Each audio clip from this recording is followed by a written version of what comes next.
Good morning, students. So now let's read further that how the non-cooperation movement had to be called off and what was the reason behind that. We have already read that somewhere the peasants movement and the tribals they were turning violent. Clear? Because they were not satisfied by the ways the Britishers were treating them. And at that time the situation was such that they were frustrated lot, so therefore they were turning violent. Now what happened that people turned violent in Chori Chora, right, a place in UP where they attacked a police station, resulting in the death of 22 policemen. So, Gandhiji, as we know, time and again we have read that he was not in favor of violent protest. Therefore, he called off the movement and he said that the Satyagrahis need to practice more patience and there should not be any violence in the movement which he is trying to popularize. Now, as a result, the government did we know that it is pursuing all repression on the Indians, and now the Congress leaders were also little dissatisfied. This also we have read earlier that there were debates within the Congress that how they should proceed. Now, through the Act of 1919, the Britishers had given the proposal to increase the participation of Indians in the parliament, or this we can say in the legislature. But we know that by following the policy of persuasion, petition, prayer, we were not able to achieve anything. In the meantime, C.R. Das and Motilal Nehru they formed a Swaraj party within the Congress. But some leaders like Jawaharlal Nehru and Subhash Chandra Bose, they were not very happy with the method of giving petitions and persuading again and again Britishers to agree to our viewpoint. As a result, the agitation was turning a little violent, or they wanted a more radical action. So, under such circumstances, the Congress was itself divided, and there were a lot of debates and dissensions. Dissensions also refers to disagreements. And on the other hand, an economic depression worldwide was there. Under this, what happened? That there was a sudden fall down, or we can say a crash. About this, you have already read in the ninth standard. And because of the collapsing of the economic situation all over the world, the demand for agricultural goods fell and exports declined. As a result, peasants found it difficult to sell their harvest and pay their revenue.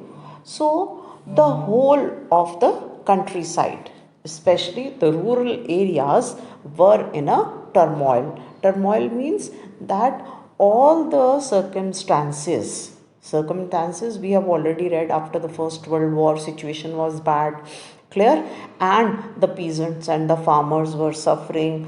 On the other hand, the non-cooperation movement has been called off. People are left in between, they are not successful also, they don't know what will happen next also. So there was a time of lot of uncertainty, and as a result, clear, the whole countryside was in a turmoil.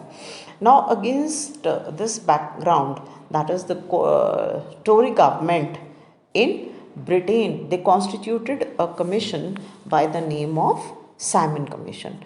Now, the Simon Commission was set up to look up into the Act of 1919, that what are the various provisions which were made in this act, how it is proceeding or progressing in India.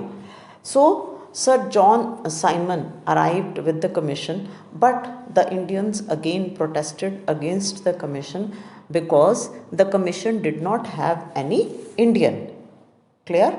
And as a result, they were not satisfied that this commission also, which is all British commission, will not give any fruitful result. So when the commission arrived in India in 1928, it was greeted by Simon Go Back.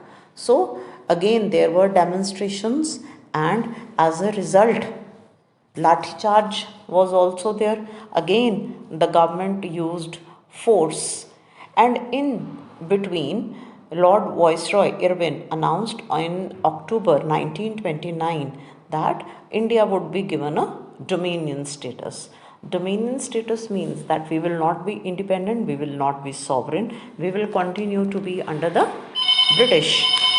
But what happened, that the Indians were not satisfied with this. They were not satisfied, and they now demanded Puran Swaraj, that is complete independence. So keeping this in mind, they decided to celebrate the Independence Day on January 26th, 1930 for the first time, though it did not bring that much of encouragement as it was required, but this became a historic day, and later on this day was adopted as a day to implement the constitution in 1950.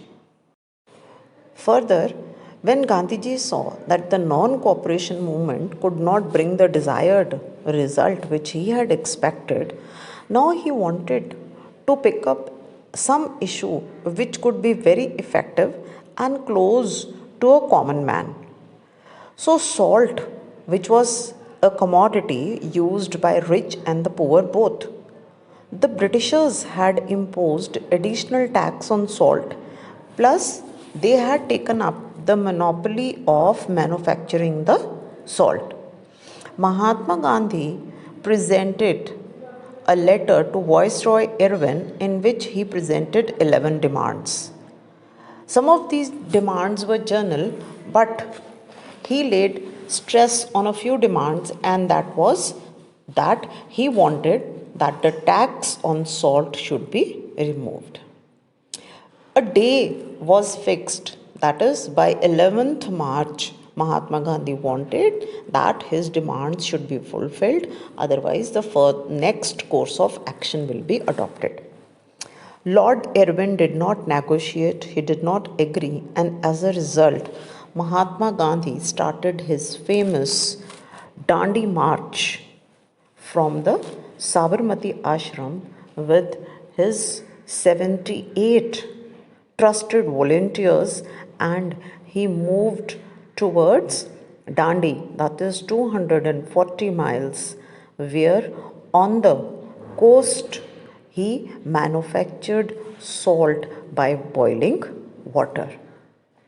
Thus, Gandhiji very clearly told the Britishers that they have the capability to defy the civil rule made by the acts made by the British, and this was the starting of the civil disobedience movement in 1930. Along with this started a lot of other defiant movements, that is, Mahatma Gandhiji now wanted that through protest against the British they could not achieve much, but now they are going to break the laws which have been made by the Britishers, and these were anti British. Again in 1931, the movement was called off, and Mahatma Gandhi signed Gandhi Irwin Pact, and as a result, he agreed to attend the round table conferences. But again, these conferences were not very successful, negotiations broke down, and he returned, that is, Mahatma Gandhi returned disappointed. Now, back in India, he saw that the Britishers had started a new cycle of repression.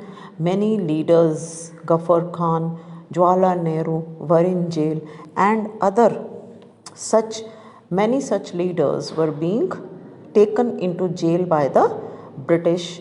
Many Congress had been declared illegal, and a series of measures had been imposed to prevent meetings, demonstrations, and boycotts. So, with great apprehensions means that already Gandhiji had this, that non cooperation movement was not very successful. So, again, he relaunched the civil disobedience movement, and let us see that in the next lecture, that what were or how the people saw the civil disobedience movement, and as we have read about the participation of the people in the non-cooperation movement, that how the people in the countryside, how the people in the town, tribals, peasants, they participated, what were their perspectives, what was their viewpoint. Similarly, we will read in detail about how the participants saw the civil disobedience movement.